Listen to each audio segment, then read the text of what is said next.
Let's see what's next, and let's talk to somebody who's got his hands around what's next as well as anybody. And by the way, a product of that burgeoning post-World War II middle class. Bill O'Reilly, product of Levittown, Long Island. It's good to see you, big man. Okay. What's All up? right, I'll take that as an answer. So what do you see as the next steps that gets Trump in a position to do better for American workers and not the Gilded Age? You know, I don't like all of this theoretical stuff and all of this maybe, coulda, shoulda. So I can tell you what the president's view is of the economy right now in America. That's what I can tell you. I can't tell you what he's going to do tomorrow. I don't know. Donald Trump believes that the income inequality crew, headed by our pals Bernie Sanders and the radical left socialists, have a point. There is income inequality because the union manufacturing jobs that used to provide a pathway to people earning more money have largely declined. Well, in fact, they have declined to the tune of about 5 million of them. People out in middle America and in the industrial cities now go to service jobs, okay? So they work at Walmart. They sell the Chinese stuff. They don't earn nearly as much as their parents did in the factories. That's his vision for the American worker. Whether you agree or disagree, I'm reporting here. But here's what is more important. Donald Trump believes China is the biggest threat in the world. He believes that they're building a ferocious military not to defend themselves, but to spread communism and their ideology all over the world and to dominate the world's economy. You can't fight them militarily because it's nuclear Armageddon. So what Trump has decided to do is strangle China economically, beat them in the industries. He wants to diminish their power. All right? Now, you want to jump in now, because then I'll explain how this strategy is unfolding. No, that's the key part, Bill, because you just heard what I said. I mean, the reason they have the advantage is because they've invested and we haven't. That doesn't even cross his mind. You might be right, but that's not in play. It's not in play.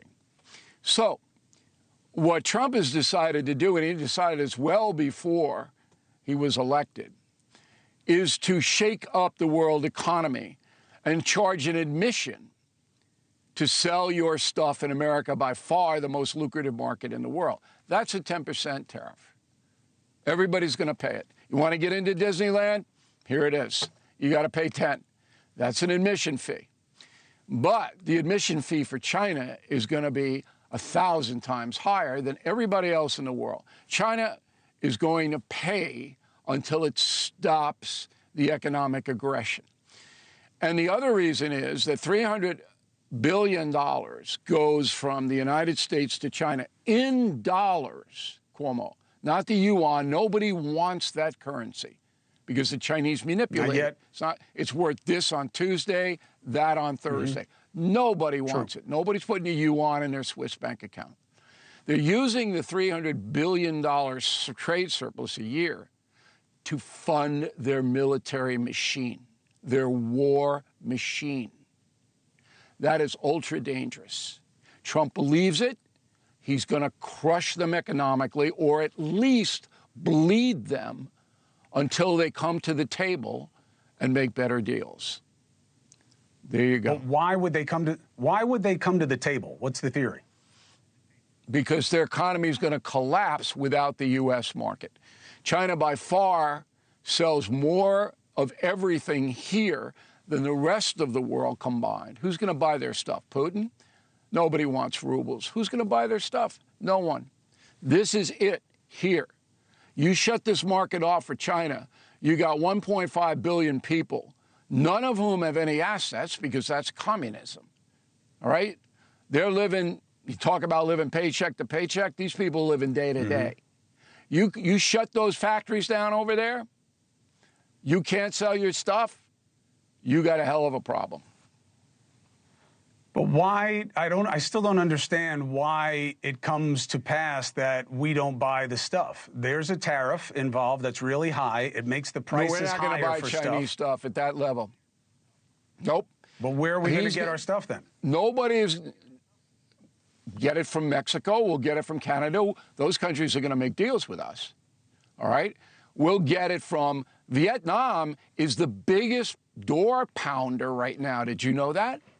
Vietnam, yes, which has astronomical protections, is the biggest door pounder because Vietnam will go way faster than China. They'll go over the cliff in a month. China will take 6. But the Chinese are so dependent on the United States, they're going to have to make a deal because Trump is squeezing them. Last question for you. What was the Biden tariff policy? He had continued most of Trump's tariffs against China. He didn't have it. Otherwise, he hadn't been active with it. But he didn't have it. Right. They didn't do anything. Instead, he passed the CHIPS Act, as usual, which is exactly what we need. The CHIPS Act is what he did, and that's what we needed. And that's why he brought over 700,000 manufacturing jobs in here. Okay. The tariffs remained the same. And the same was $300 billion a year going out of here to China. That's not good. Well, listen, I get it. But I have to tell you, I don't know that the American people... that's what the strategy is.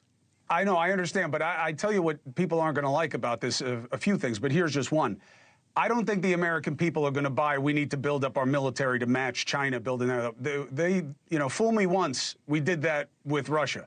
Fool me twice, which is, oh, we have to build up because China is. I don't think the American people are going to buy it. They want to see us spend less on defense, not more. Hold it. Fool me? Reagan's buildup took the Soviet Union off the map. Nobody was fooled. We won. The Soviet Union was obliterated. They can't even beat Ukraine. Okay, fine. Reagan blew them off the map by outspending them on defense. I don't think Trump wants to do that, by the way. Trump's not like Reagan. What Trump, his vision is, I can crush or defeat the communist Chinese economically. I can do that. I can weaken them and strengthen America at the same time. Now, I don't know, Cuomo, whether that's going to work because of what you hinted at but didn't quite get to. We are not a disciplined population in America. The Chinese have no say in anything. The folks over there have no say, okay? But here, 2 days of pain, and everybody's screaming, and they're panicking, and they're this, and they're that. We can't absorb it. We're not a big picture crew here. We want to go to Walmart and buy the stuff that we always buy at the same price. If prices go up, we're not going to like it. Prices go up, but they're coming down for food, and they're coming down for gasoline. So that's good. Oil's below $60 a barrel. You'll never hear that reported in the American media. They'll never report it. The price of eggs is down 50%. Did you know that? It's not reported anywhere. But anyway, that's Trump's vision, which I laid out on NewsNation, and you're not going to hear it anywhere else. But that's what he's trying to do. Bill O'Reilly, I appreciate you for the insight. Thank you very much. I hope so. I appreciate you. I'll talk to you soon. Hey, thanks for watching. Go to joinnn.com to find NewsNation on your screen. And don't forget, click the red subscribe button below to get more of NewsNation's fact-driven, unbiased coverage.